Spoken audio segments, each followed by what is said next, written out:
আসুৰ মুখ্য উপদেষ্টা ডক্টৰ সমুজ্জ্বল কুমাৰ ভট্টাচাৰ্যৰ মাতৃৰ দেহাৱসান ৯৫ বছৰ বয়সত শেষ নিশ্বাস ত্যাগ ৰাজ্যখনৰ অগ্ৰণী ছাত্ৰ নেতাগৰাকীৰ মাতৃ বীণা ভট্টাচাৰ্যৰ বাৰ্ধক্যজনিত কাৰণত নিজ বাসগৃহত ইহলীলা সম্বৰণ কৰে বীণা ভট্টাচাৰ্যৰ মৃত্যুৰ সময়লৈকে বীণা ভট্টাচাৰ্যৰ বিভিন্ন সামাজিক কামত সক্ৰিয়ভাৱে জড়িত আছিল আনকি নিজৰ জীৱনভিত্তিক অভিজ্ঞতা সম্বলিত এখন গ্ৰন্থ ৰচনাৰ কামতো মনোনিৱেশ কৰিছিল আৰু নৱগ্ৰহ শ্মশানত শেষকৃত্য সম্পন্ন কৰা হয়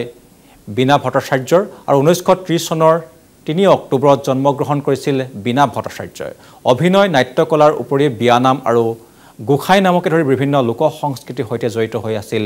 বীণা ভট্টাচাৰ্য সৰবৰাহী মহিলাগৰাকীৰ মৃত্যুত গুণমুগ্ধৰ শেষ শ্ৰদ্ধাঞ্জলি জ্ঞাপন আৰু আমি কিছু দৃশ্য দেখাইছো এয়া নৱগ্ৰহ শ্মশানত সদৌ অসম ছাত্ৰ সন্থাৰ মুখ্য উপদেষ্টা ডক্টৰ সমুজ্জ্বল কুমাৰ ভট্টাচাৰ্যৰ মাতৃৰ শেষকৃত্য ইতিমধ্যেই অনুষ্ঠিত হৈছে আৰু আমি নৱগ্ৰহ শ্মশানৰ পৰা সেই পৰিৱেশ দেখুৱাই আছো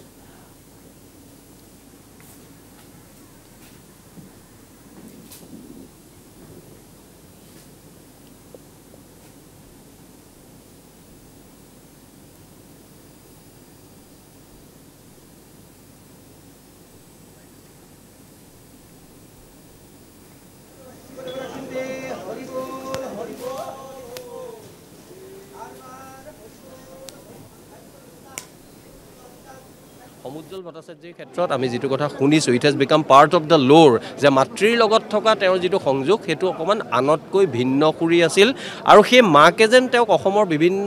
ক্ষেত্ৰত মাত মাতিবলৈ তেওঁক যেন এটা সাহস আৰু নিষ্ঠা সততা এখিনি প্ৰদান কৰিছিল আজি তেখেতৰ বিয়োগত আমি গভীৰ শোক প্ৰকাশ কৰিছো তেওঁৰ লগতে সমুজ্জ্বল ভট্টাচাৰ্যৰ লগতে তেওঁলোকৰ পৰিয়ালবৰ্গৰ অন্যান্য যিসকল আছে সকলোলৈকে আমি সমবেদনা জ্ঞাপন কৰিছো আৰু আশা কৰিছো বিদেহী আত্মাই যেন চিৰশান্তি লাভ কৰে আৰু সমুজ্জ্বল ভট্টাচাৰ্যই আগৰ দৰে অসমৰ বিভিন্ন স্পৰ্শকাতৰ সমস্যাত মাত মাতি আহিবলৈ সাহস যেন তেওঁৰ অব্যাহত থাকে তেওঁৰ আত্মাই চিৰশান্তি পাওক সেয়া কামনা কৰিছো আৰু লগতে পৰিয়ালবৰ্গক ভগৱানে এই সময়ত শক্তি দিয়ক আৰু এই সময়খিনি ভালকে পাৰ হওক হেতুৱে কামনা কৰিছো সমুজ্জ্বল ভট্টাচাৰ্যৰ মাতৃ আজি বিয়োগ তেখেতৰ মাতৃক আমি খুব ওচৰৰ পৰা ঘনিষ্ঠভাৱে পাই আছিলোঁ আৰু মাতৃৰ মৰম আৰু আশীৰ্বাদো পাইছিলোঁ গতিকে এটা পাহৰিব নোৱাৰা সময় আমাৰ মাজত পাৰ হৈ গৈছে তেখেতক আজি এনেকৈ ধৰণে শেষ শ্ৰদ্ধা জনাবলৈ পাই অত্যন্ত মৰ্মাহিত হৈছোঁ আৰু তেখেতৰ সহজ লোকত বসতি হৈ শান্তি লাভ কৰক এই কামনা